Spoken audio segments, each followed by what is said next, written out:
Well, come along guys. Well, I've been lucky enough to get my grubby little mitts on a Triumph early again, thanks to the amazing people at Destination Triumph. Massive thanks to the guys at Washington for dropping this down to me especially.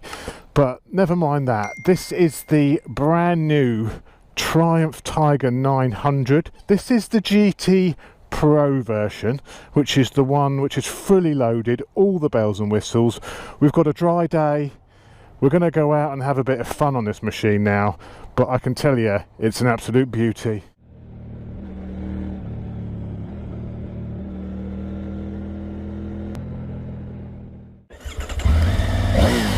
Let's go. So this is the new Tiger-900. When I say new, I mean absolutely new. Triumph have changed a lot of things on this bike. I mean, it's a whole new bike. Morning. We are out in the country now. Afternoon, even. It's 1 o'clock. It's no longer morning. Triumph have been through this whole machine and refreshed it. I mean, there's been a lot of changes. First of all, of course, I guess the biggest change is the engine.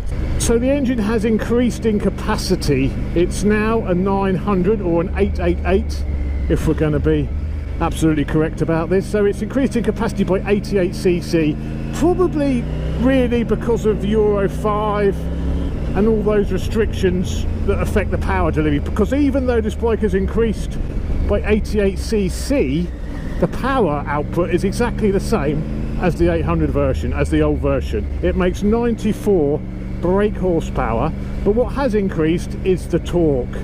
The torque is up from 58 foot-pounds of torque to 64 foot-pounds of torque. They have also changed the firing interval of the crank. So basically, I could go into lots of technical detail that I don't understand very well, but basically the firing interval on the crank has changed. So it's not just the firing order, but actually the position of where the pistons are on the crankshaft has changed. Whereas the old 800, it was completely even, so all the pistons off of the crank were completely evenly spaced. Now there's like 3 in the first 100, I'll put a picture on the screen, 3 in the first 180 degrees of the crank, and then nothing for the latter part of the crank rotation, if that makes any sense. The reason they've done that is not only to make the bike sound more sporty, is to actually help it off-road. A big complaint with the old 800 when it was off-road is that triple engine was just too darn smooth. Absolutely smooth power, and when you're trying to get through difficult terrain, if it's too smooth, it just spins up. That's why twins are so popular off-road, because they have like that pulse you get from a twin engine, and that helps them drive through loose surfaces. So Triumph looked at various options of how to make their triple engine a bit more of a pulse to it, to pull it through various terrains, and what they came up with was this cross-plane T-crank, should I say, not cross-plane, the T-crank design, and you can really feel it. I've ridden the 790 Adventure quite extensively, and it's quite reminiscent now of that engine. The feel from it, it still has that undeniable triple whine. Oh, that's the horn works. But it's just got that little bit of a pulse to it. It's not so smooth anymore. What that could of course mean is it's introduced some vibration to the bike. By having that uneven firing interval, it's actually made the actual feel of the bike a bit less smooth and a little bit more vibey, a little bit more twin-like. So not only has it got some of the character and the pulseness of the twin engine, it's also picked up a few of the vibes from a twin as well. And I mean, I'm doing 60 and I can feel a little bit on my hands, but it's absolutely nothing. It's absolutely nothing. It's certainly not enough to put anyone off this bike that it's got these slight little vibes through the handlebars now. It's still absolutely fine. Anyone who tells you it's now too vibey is talking bollocks. Other work to the engine is actually 2.5 kilos lighter than the 800 version. They've made the sump slimmer. It's got less oil in the engine, and they've actually made the sump, you know, they've doesn't drop down as much, if you like. So that's enabled them to actually drop the engine, oh, super Duke, enabled them to drop the engine down by 25 mil in the frame to reduce the centre of gravity. So it's just got a lower centre of gravity now. The engine's also been canted forward slightly as well, so the whole frame is new to accommodate those engine changes.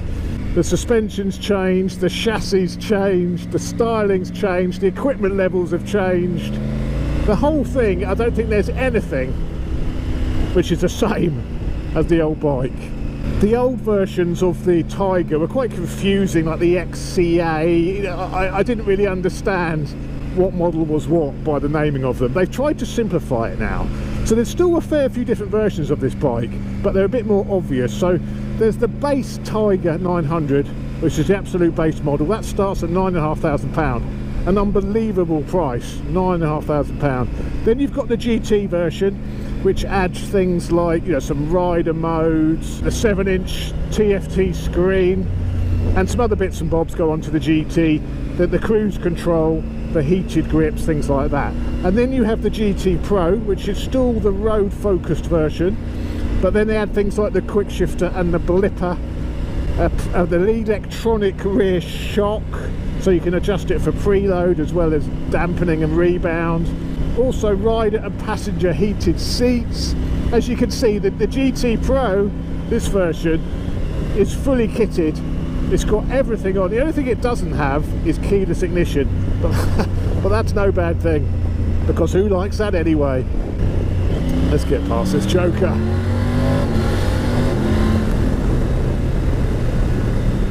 Also, incredibly, the brakes on this have also been overhauled, and this has got the Brembo stylemas on it with 320mm Brembo discs. So even the base bike at £9,500 has got top of the range Brembo stylema braking.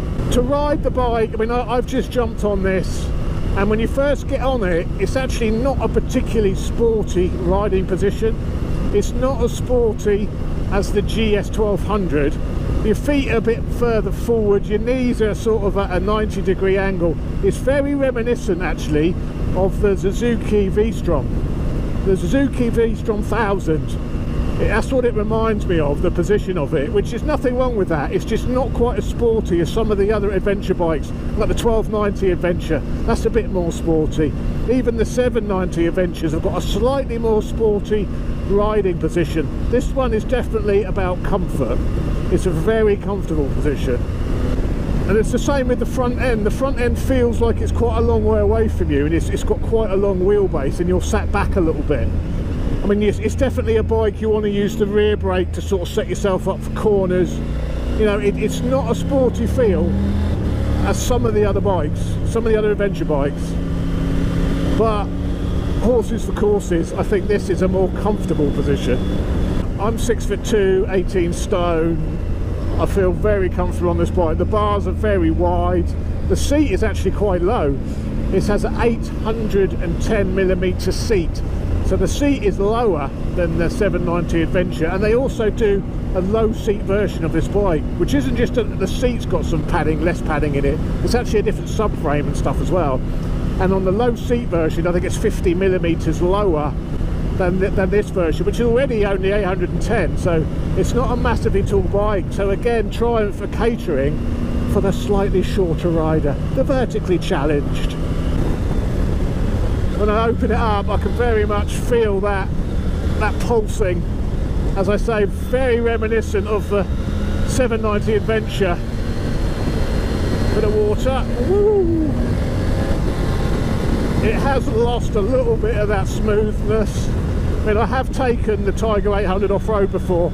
I've done the Triumph Adventure Experience, and I've done a little bit of off-road on the 800 in the past, and it's a very accomplished off-road bike.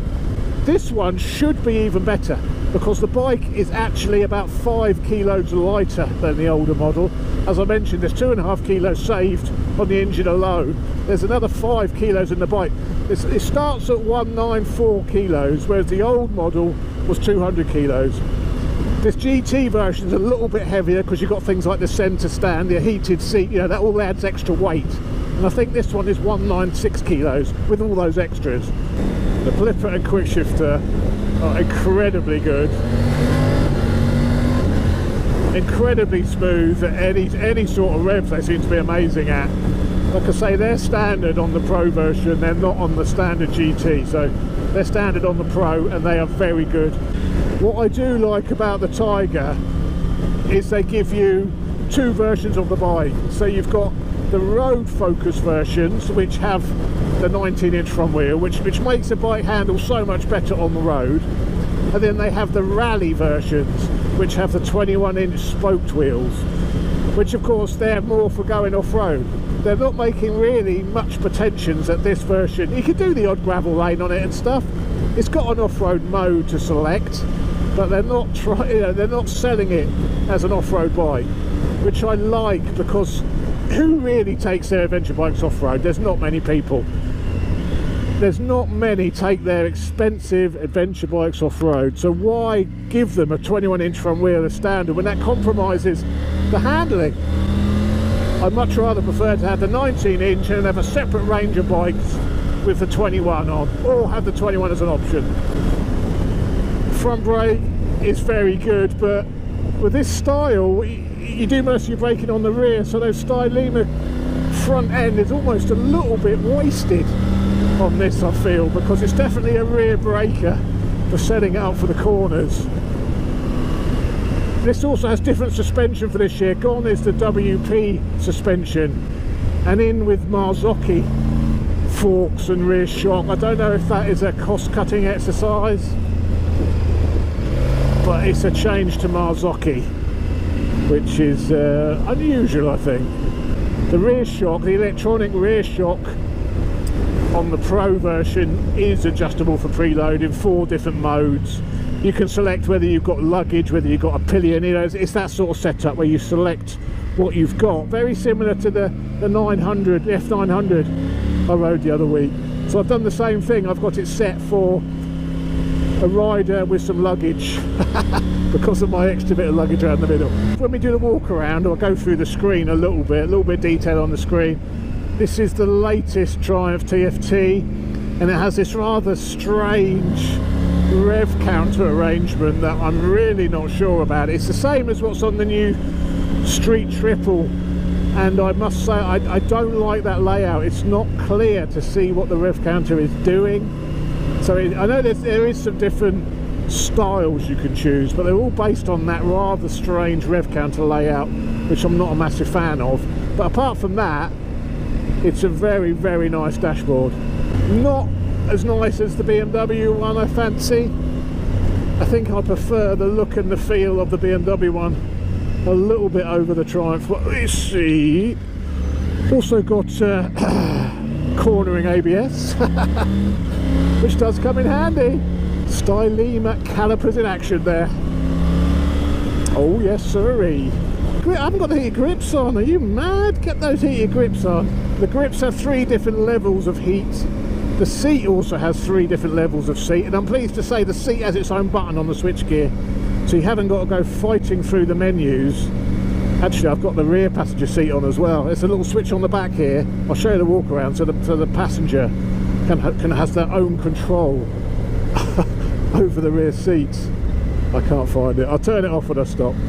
But my invisible man on the back is also that's got a nice warm bottom.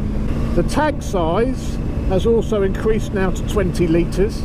It was 18 before. It's an extra 2 litres of fuel, but the bike isn't as efficient as the 800. It does 55 miles per gallon, whereas the 800 did 60. So probably those extra 2 litres are eaten up by the additional fuel consumption. The engine does make the same power as the 800, but it delivers it, I think it's 750 revs lower in the rev range, and the torque figure is up 10% or so. But not only is it just at the peak, it's stronger everywhere. It's 10% up the whole rev range with the torque. So yeah, it's not massive, the extra power you've got. I mean, it's only 88cc at the end of the day, but I think it's the firing order which has really made the most difference to the actual torque delivery and feel of the bike, really. Blipper is silky smooth, like butter. Absolutely like butter. The clutch is also very light. It is just a cable clutch, I think. Yeah, it's a cable clutch, but Triumph have done some fancy stuff with the clutch basket You know, it's got like the, well, am I using the clutch? Just I'm talking about it, I should be on the quick shifter. But it's got some fancy slipper assisted clutch, which actually makes it lighter at the lever, and that is very light. I'd imagine off-road is when you really want that light lever, and that would be perfect for feathering on those muddy lanes.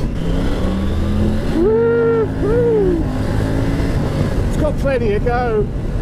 You don't really need any more. It's only when you're up to sort of over 70 and you give it a handful that the speed increases a little bit slower. But there's enough there, there really is enough there. On the fast corners, it's alright actually, at the higher speed bends, it's quite stable. Now I've put the bit of luggage on the rear suspension, it's actually firm enough to be sporty. This is in the sporty engine map. Couple of gears down on the blipper, anchor it in. It's nice, you can have fun, you can certainly enjoy the twisties on it. It doesn't actually suffer too much. I'm just giving it a bit of front brake there. It doesn't suffer too much with too much dive on the front, considering that the forks are non-adjustable for preload and you've got 320mm Stylema calipers hauling you up. There's not a huge amount of fork dive, so you're not jumping, pogo sticking back and forth. For an adventure bike, that is actually pretty good. And I think that's the advantage of having a bike which is designed as a road bike foremost. All the suspension travel and everything is set up for going really on the road. You've not got those compromises of the big 21-inch front wheel and extra travel suspension to deal with going off-road when you're not actually going to be. Right, let's just stop at the pub and do a quick walk around of the bike. There's a lot to show you on this one, so it could take a little while. Where are we stopping today? The Cricketers. The Cricketers at Dunkton. Right, let's do the walk around here. So there it is, the new Tiger-900. This is, as I say, the GT Pro, which comes in this burgundy, red burgundy colour. I'm not overly convinced of the colours of these bikes, I have to say, but there we go. Front brakes, as I mentioned, by Brembo, and also the cast 19-inch front wheel. Again, the wheels are lighter than the old version of the Tiger. The important things is that the new engine, 2.5 kilos lighter than the old version. They've done that by changing the way the actual cylinder barrels are produced. There's the way they're casted together. There's some clever weight saving being achieved there, and also the sump isn't as deep, so the sump is shallower than the old version. The bike actually holds less oil than the old version, which has enabled them to mount the whole engine slightly lower in the frame. Marzocchi front forks, rebound being in the right hand fork leg and compression being in the left. The important stuff for the winter, heated seat. Let me just turn off the rear seat. The rear seat switches here, so your passenger can have full control over their bottom temperature. The Marzocchi rear shock, the electronic Marzocchi rear shock tucked in there. Another big change on this is the headlight styling and design. The full LED headlights. I actually really like the slimmer style clocks with the DRL running lights on the inside. The GT Pro also comes with the fog lights, which is a nice little touch as well. They've also gone a bit Japanese, whereby the low beam is on the left and the high beam is on the right, so you don't have both those lights on together. So I'm not sure about that. I don't like when they have odd headlights like that. Switch gear is the same as on the Speed Triple I rode the other week. It's all illuminated, which is a nice touch, and obviously lovely integrated heated buttons, cruise control at the top, all illuminated, which is very nice. Good afternoon. You navigate by the little toggle on the switch gear. A rider with pillion and luggage, just a rider with luggage, a rider and a pillion, or just a pillion on its own. So I'm going to go rider with luggage. You can also then adjust the sportiness. So I guess you're adjusting the compression and the rebound on the shock as well. Now I had it whacked all the way up to fully sporty, and it still felt a little bit on the soft side. Like I say, I think this whole bike really is more about comfort. I've also integrated this with my phone. The GT Pro has the Bluetooth phone with the navigation built into it as well. So you've got all that with the Pro. Be a 1,700 quid. Oh, there's my contacts here. Sarah, conference number. Look at this H2 tracker. There you go. So it's integrated with my phone, so I can call people from here. I can call my H2 tracker. What else we got worth showing you? You got the range till empty, 168 miles till empty, 50 miles per gallon. Service due. It's not had its first service yet. The different styles of the dash. These are the different styles, so they're all really sort of based on similar themes. Another change worth pointing out is they split the radiator. So you've got two separate radiators either side now and just one big radiator. The reason being, all the crap you get flung up from the tyre no longer just sits in the radiator in the middle, and if you're off-road of course you risk damaging your radiator, so they've split it and got a little sort of space in between, so all of that crud which comes off of the tyre doesn't just go immediately into your radiator. So they decided to put the rectifier there instead.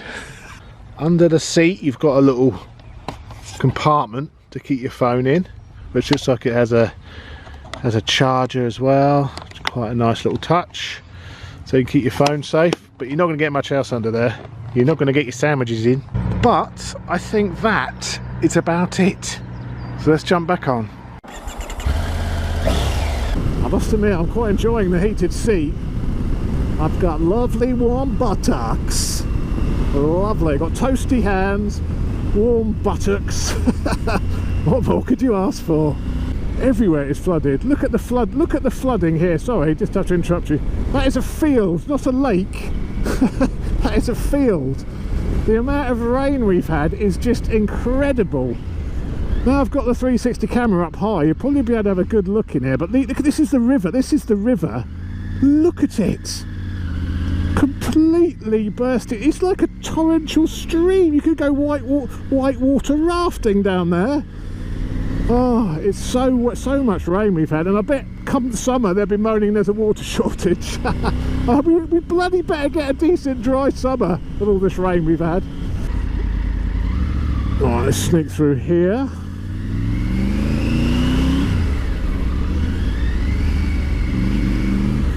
Lovely. Yeah, it's very controllable, very easy to ride. Clutch is very light when you want to use it, when you don't want to use the quick shifter. And the throttle response is beautiful in town. It's very easy to ride. A really comfortable bike. And I've been riding this now for a couple of hours. I'm in no discomfort whatsoever. Lots of padding on the seat. The riding position is comfortable. Afternoon. She's a lovely machine. Wind blast is actually fantastic. There's not many bikes, adventure bikes, that you ride with a peaked visor without having some sort of vibration of the helmet. I'm talking bad vibrations of the helmet. I don't know if because that screen's lower and the helmet is just in the wind anyway, but I'm finding it absolutely fine. If I drop that down, yeah, there's definitely more wind now, and it's catching the helmet a little bit. So let's go back up again. Yeah, at that higher position for me, 6'2", that's absolutely fine sat on the motorway.